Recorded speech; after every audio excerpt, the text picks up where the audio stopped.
मेरे आदमी का गोली मार दी, मेरे भाई ने मारी गोली। पुलिस भर्ती का एग्जाम देने पहुंची अभ्यर्थी आकांक्षा की ये चीखें, ये आरोप किसी को भी दहला दे कि कैसे कोई भाई अपनी ही बहन का सुहाग मिटा सकता है, कि कैसे एक माँ अपनी ही बेटी की दुनिया उजाड़ सकती है।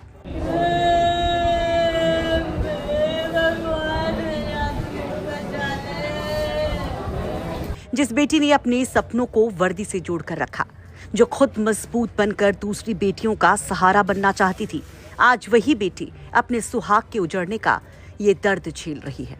लेकिन हैरानी की बात यह है कि ये वारदात उस वक्त हुई जब आकांक्षा पुलिस भर्ती परीक्षा देकर बाहर निकली थी। परीक्षा केंद्र के बाहर ही उसके पति शिव कुमार को गोलियों से भून दिया गया। देखते ही देखते खुशियों से भरी जिंदगी मातम में तब्दील हो गई। इस केस ने सहारनपुर से लेकर शामली तक कोहराम मचा दिया। आकांक्षा और शिव कुमार शामली के गांव खिड़ी बैरागी के रहने वाले थे। उनके गांव जब यूपी तक पहुंचा तो पड़ोसी ने इस पर बड़ा खुलासा किया कि कैसे इस जोड़ी को लेकर एक पंचायत में हुआ था बड़ा फैसला, और कैसे लड़की की मां ने ली थी एक बड़ी सौगंध। क्या थी आकांक्षा की मां की वो सौगंध जिसे याद कर सिहर जाते हैं पड़ोसी भी, आपको सुनवाएंगे। लेकिन पहले ये जान लीजिए कि 24 साल के शिव कुमार और आकांक्षा एक दूसरे के पड़ोसी थे। दोनों आमने सामने रहते थे। बचपन की पहचान धीरे धीरे दोस्ती में बदली और फिर दोस्ती प्यार में। साल 2020 से दोनों एक दूसरे को पसंद करते थे, शादी करना चाहते थे, लेकिन इस रिश्ते को आकांक्षा के परिवार की मंजूरी नहीं मिली। विरोध बढ़ता गया, लेकिन प्यार के आगे दोनों ने हार नहीं मानी।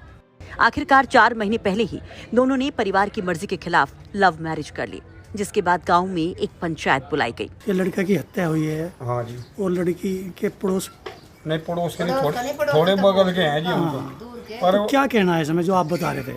हम तो ये कहना है जी, गलत हुआ इस पक्ष से, लड़के वाले की गैल गलत हुआ यार। जब ये जो हो लिया था वो तो हो ही लिया था। 4 महीने पहले जो हो लिया था वो तो हो ही लिया था। भाई कोर्ट मैरिज हो लिया, मामला सारा टल गया। लड़के के बाप ने कहा जो कर तुम कहोगे नहीं कर लेंगे। पंचायत हुई थी, पंचायत में कहा गया था और फिर भी वो काम कर दिया। तो आप जो बता रहे थे अगर नौकरी नहीं करने देने, हाँ पहले इतना कोर्ट मैरिज नहीं हुआ, उसके नौकरी में लंबा रह रहा था। तनु कहती नौकरी पर नहीं जान दूंगा। कौन? उसकी माँ, लड़की की माँ। अच्छा। सब कहती हैं। क्यों ऐसा क्यों कहती? नु कह रही सर पलटी ढवानी पड़ जो, इसके नाम तो केस नहीं हटाने की। वो केस चल रहा था नहीं कराना कोर्ट में। तो फिर वो गई, उनने वो लड़की घर से वहीं गई कराना कोर्ट में, घर वालों के खिलाफ हो गया और उनने फिर वहाँ बयान दिए इसके माफी। पड़ोसी विनोद कुमार भावुक होकर के कहते हैं कि ये अनर्थ नहीं होना था। पंचायत में फैसला हुआ था कि पिता सालेक चंद बेटे शिव कुमार और बहू को बाहर भेज देंगे, यहाँ नहीं रहने देंगे। वैसा उन्होंने किया भी था। वहीं अब लोग आकांक्षा की मां की वो बात याद कर रहे हैं जब उसने कहा था कि इसको नौकरी नहीं करने दूंगी, चाहे मुझे गोबर उठाना पड़े। दरअसल शिव कुमार के पिता के मुताबिक उनके बेटे का SSF में सिलेक्शन हो गया था। 3 मार्च को ज्वाइनिंग लेटर भी आ गया था। सिर्फ पोस्टिंग का इंतजार था। परिवार को उम्मीद थी कि बेटे की सरकारी नौकरी लगेगी, घर की जिम्मेदारियां संभालेगा और नई जिंदगी शुरू करेगा। लेकिन उससे पहले ही मौत ने दरवाजा खटखटा दिया। सरकार से सख्त कार्रवाई चाहते हैं और ये चाहते हैं सरकार इतनी सख्त कार्रवाई करे कि मुजरिमों को फांसी के तख्ते तक पहुंचाया जाए, तभी हमारी आत्माओं को शांति मिलेगी। तो इसके बारे में, जो हत्या के बारे में पहले भी कुछ आशंका थी, ये भी बताओ कुछ। हाँ जी, पहले भी हमें ऐसा अंदेशा था कि जो है इन दोनों की हत्या कर सकते हैं। इसी वजह से हमने दोनों को बाहर रखे हुए थे। कब इनकी शादी हुई थी? 27 फरवरी को। 27 फरवरी को शादी हुई थी इलाहाबाद में आर्य समाज मंदिर में, और हाई कोर्ट से इन्हें प्रोटेक्शन मिली हुई थी। तो इसकी आपकी बेटे से कब बात हुई आखिरी बार? लड़की की? आपके बेटे से अपनी? हाँ, कुछ बात हुई है? कल, परसों, 8-9 दिन पहले हुई थी। तो क्या बात हुई थी? बात हुई थी भाई क्या चल रहा है, उसकी नौकरी का था मामला। भाई तेरी नौकरी में क्या चल रहा है? वो कह रहा था कि अभी टाइम लगेगा इसमें। उसका सिलेक्शन हुआ था SSF में। कहीं में सिलेक्शन होना था इसका? SSF हो गया था, सिलेक्शन हो गया था। हाँ जी। तो सरकार से क्या चाहते हैं? सरकार से न्याय चाहते हैं और मुजरिमों को फांसी की सजा दी जाए। आपको बता दें कि मंगलवार को आकांक्षा पुलिस भर्ती परीक्षा देने सहारनपुर के रामपुर मनिहारन क्षेत्र गई थी। एग्जाम सेंटर पहुंचकर एग्जाम दिया। पेपर खत्म होने के बाद वो अपने पति शिव कुमार के साथ गाड़ी में बैठकर वहां से बस निकली ही कि उसके स्कॉर्पियो पर हमला हो गया। हमलावरों ने शिव कुमार को गोली मार दी। वारदात इतनी अचानक से हुई कि किसी को संभलने का मौका तक नहीं मिला। आकांक्षा इसका आरोप अपने भाई, अपने मामा, अपनी बहन और मां तक पर लगाती हैं। वो ये कहती हैं कि दरअसल शिव कुमार के बाद उनके परिजन उनको भी मारना चाहते थे। मेरा नाम आकांक्षा है, मैं गाँव गेड़ी पर आगे की रहने वाली हूँ। मैंने तकरीबन 3-4 महीने पहले लव मैरिज की थी गाँव के ही शिव कुमार से। तब से ही मेरे घर वाले मेरी जान के दुश्मन बनाए थे। आए दिन हमें फोन कर कर परेशान कर रहे थे। आज किसी इंटर कॉलेज में मेरा यूपी पुलिस का पेपर था, वहाँ से मेरे घर वाले सारे आ गए और मेरे आदमी का गोली मार दी। मेरे भाई ने मारी गोली।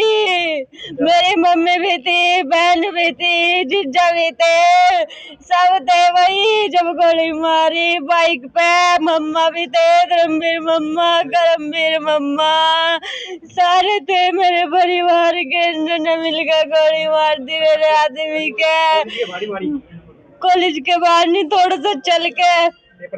हाँ, जब हम जान लग रहे थे रास्ते में, स्कॉर्पियो गाड़ी में थे हम, उसमें खिड़की में कोई बिल्कुल सटा के जब गोली मारी। हाँ, क्या कह रहे थे आपके परिवार वाले? आपकी क्या जान गए थे, देखे तो बचने की नहीं, मुझे मारने की कोशिश कर रहे थे। मेरा आदमी गड़ गए एकदम थे। क्या चाहते हैं आप उनके खिलाफ? क्या मेरे खिलाफ जो मेरे आदमी का गोली मारी, इनका गोली मारा सर के। आकांक्षा रोते रोते बहुत सारी बातें कहती हैं जो किसी का भी कलेजा कपा दे।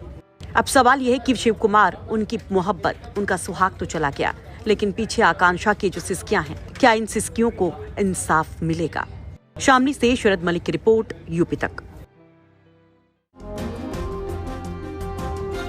कांग्रेस के साथ आप कांग्रेस को किस तरीके से देख रहे हैं उत्तर प्रदेश में? क्योंकि अभी एक हफ्ते पहले कांग्रेस पार्टी के 2 नेता बहन जी के दरवाजे पर गए, उन्होंने दस्तक दे दी। कांग्रेस पार्टी ने उससे अपना पल्ला झाड़ लिया, लेकिन ये अब कहा जा रहा है कि कांग्रेस पार्टी एक चाहती है कि कोई ना कोई दलित पार्टी, दलित चेहरा खास करके बसपा के साथ जाए। आपको लगता है, क्योंकि आपके भी कांग्रेस से संबंध रहे? नहीं, मैं दलित पार्टी नहीं हूँ, मैं दलित पार्टी नहीं हूँ। बीएसपी के लिए आप ऐसा कहना चाहते तो उनके नेताओं के सामने कहना, शायद वो जवाब आपको दे सकें। उन्होंने तो अपने नारे बदल लिया, लेकिन आप उससे दलित पार्टी का टैग नहीं हटा पाए, ये बड़ा चिंताजनक है। बहुजन से उन्होंने सर्वजन कर दिया, बहुजन समाज के लोगों में, उनकी भावनाओं में, मनोबल में गिरावट आ गई, लेकिन वो फिर भी मुझे तकलीफ के साथ कहना पड़ेगा कि वो दलित नेता ही आप लोग उनको मानते रहे, ये बड़ा चिंताजनक है। आप खुद को दलित नेता नहीं मानते? आप कभी मुख्यमंत्री को ठाकुर नेता कह सकते हैं क्या? हिम्मत जुटा कहिए, तब मैं फिर मानूं कि आप, या XYZ जितने नेता, जैसे आप ब्रजेश पाठक जी से मिलेंगे तो उनसे कहिए आप ब्राह्मण नेता हैं।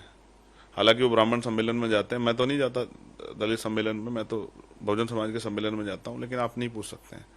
लेकिन जो बात आपने कही कि भाई कांग्रेस के लोग, देखिए बड़ी नेता हैं और जितना प्रोटोकॉल, जिस तरह का प्रोसीजर मैं समझता हूँ, समय लेके जाना चाहिए,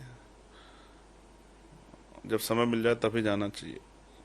हालांकि जिनके मन में आस्था वो जा सकते हैं, लेकिन मैंने कई बार समय लेने का प्रयास किया था, तो फिर ये कहा गया कि भाई जैसे औरों से मिलने जा सकते हैं तो वहाँ क्यों नहीं जा सकते। सत्य यही है कि समय लेना पड़ता है, और जब तक वो समय नहीं देंगे तो आप मिल नहीं सकते हैं। जैसे हमारी भी वार्ता हुई कि भाई आप किस दिन हम लोग बैठ के ब्रॉडकास्ट कर सकते हैं, तो सोचे कि अगर आप अचानक से आ जाओ और मैं बिजी हूँ या मैं कहीं यहाँ नहीं हूँ तो आपका भी समय खराब होगा, और एक मन में ये भी होगा कि यार मैं गया, मेरा पैसा समय खराब हो गया, मैं मिल भी नहीं पाया, तो जो भावना है उनका भी अपमान होगा। तो ऐसे में समय लेके जाना चाहिए। बड़ी नेता है, उनकी सुरक्षा और सब चीजें हैं।